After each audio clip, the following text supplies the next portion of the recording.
madness in a sea of the dying and shameless. A sea of the aimless. I don't wanna be one of the nameless. I'm awake. Belum menyaksikan video ini, pastikan bosku jangan lupa subscribe. Karena subscribe itu gratis plus bonus tonton video terbaru setiap harinya. Jangan lupa ya. Nah, ini kebetulan apa tidak ya? Yaitu ketika Presiden Joko Widodo mengunjungi kereta cepat, yaitu sudah hampir berjalan 90%. Nah, Anda masih ingat tentang Bambang Tri Mulyono yang menggugat ijazah palsu Presiden Joko Widodo? Kabarnya malah seperti ini, yaitu penggugat ijazah palsu Jokowi ditangkap terkait kasus penistaan agama, tepat dengan Presiden Joko Widodo pamer kereta cepat Jakarta-Bandung. Ini sungguh di luar dugaan ya. Padahal Presiden Joko Widodo ya maunya memberikan kabar gembira lah. Kabar gembira terkait proyek Jakarta-Bandung yang hampir rampung. Yang anehnya lagi, oposisi masih sibuk ya dengan ijazah-ijazah Presiden Joko Widodo yang palsu lah atau yang gimana lah. Tetapi Presiden Joko Widodo malah memamerkan proyek kereta cepat yang hampir rampung. Ini sudah hampir 90%. Dan diperkirakan besok akan beroperasi pada Juni 2023. Dan pada tanggal 16 November besok, Presiden Joko Widodo akan mencoba perdana kereta cepat dengan Presiden dari Cina Xi Jinping. Ini dari tweetan Presiden Joko Widodo.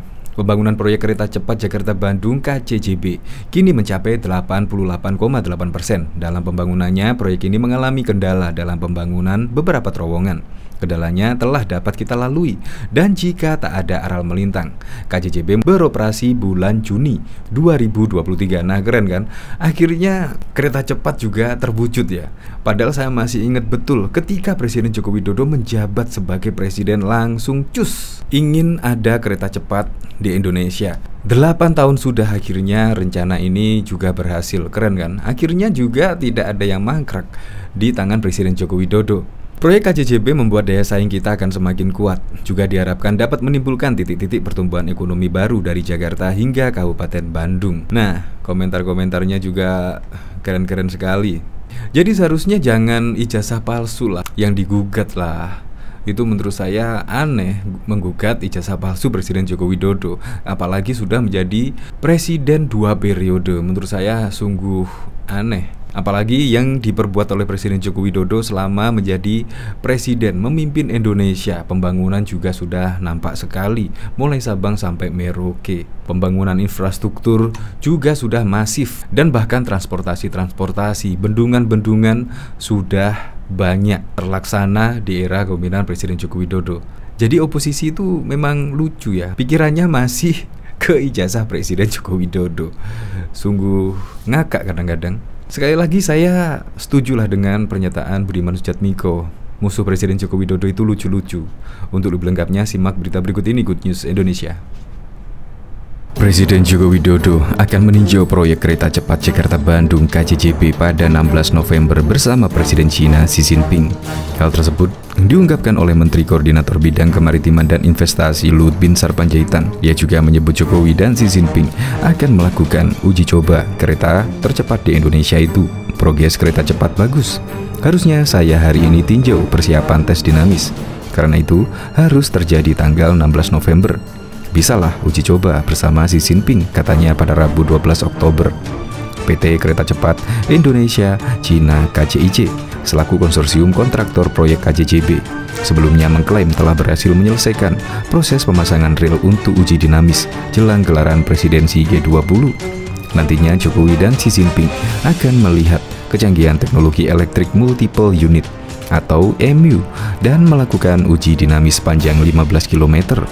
Sementara saat disinggung soal pendanaan proyek KCJB, Luhut menjelaskan itu masih bersumber dari kerjasama Indonesia dan Cina.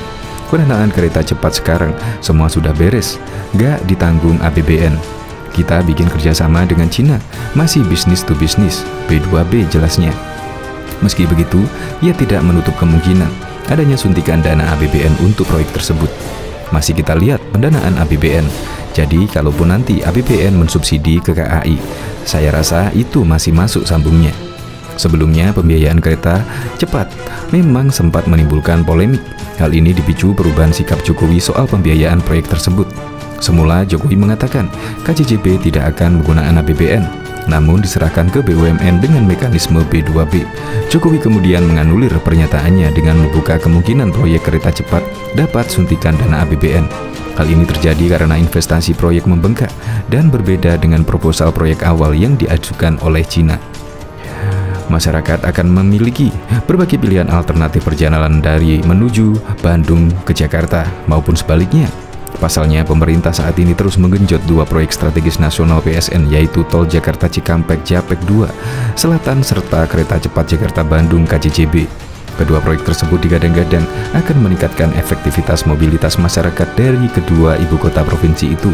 Kendati demikian, jika dihitung dari waktu tempuh perjalanan KCJB, diperkirakan akan menjadi opsi tercepat yang bisa ditempuh masyarakat bila ingin bepergian dari Jakarta ke Bandung maupun sebaliknya. Jakarta-Bandung bisa 1 jam melalui tol Japek 2. Ini tidak sampai ke pusat kota karena akan antri di pintu tol. Kalau KCJB bisa sampai pusat kota dalam waktu 1 jam, walau harus berganti rangkaian kereta, ujar pengamat transportasi sekaligus Ketua Bidang Advokasi dan Masyarakat MTI Pusat Joko Sutiwarjo saat dihubungi wartawan pada Jumat 9 Juni yang lalu. Diketahui waktu tempuh melalui jalan tol Japek 2 Selatan dari Jatiasi, Bekasi sampai Sadang, Purwakarta diperkirakan memakan waktu 1 jam. Sementara untuk menuju kota Bandung masih membutuhkan jarak tempuh sekitar 50 km lagi. Sementara kereta cepat akan menghubungkan stasiun Halim di Jakarta dengan stasiun Pandalarang di Kabupaten Bandung Barat dalam waktu 36 menit. Sementara waktu tempuh dari stasiun Halim di stasiun Tagular di Kabupaten Bandung akan menempuh waktu 45 menit. Jika dilanjut dengan kereta feeder dari stasiun Padalarang ke pusat kota Bandung dengan waktu tempuh 16 menit, maka total waktu tempuh Jakarta-Bandung maupun sebaliknya kurang lebih hanya memakan waktu 1 jam. Oleh karena itu, Joko berharap pemerintah segera menyelesaikan aksibilitas transportasi umum ke 4 stasiun KCJB, yaitu Stasiun Halim, Karawang, Pandalarang, serta Teguh-Luar. Selain moda transportasi umum berbasis rel, Joko mengharapkan pemerintah juga dapat mempertimbangkan bus seperti Transjakarta yang menghubungkan pusat kota dengan stasiun-stasiun KCJB. Bisa seperti itu Transjakarta. Di Bandung sudah ada Transmetro Pasundan, tapi di Karawang belum ada pungkasnya.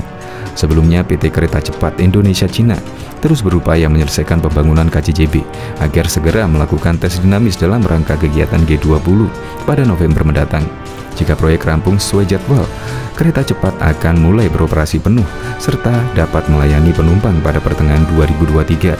Kecepatan maksimal yang ditempuh kereta cepat yaitu 350 km per jam dengan waktu tempuh Jakarta-Bandung atau sebaliknya yaitu 36 sampai 45 menit.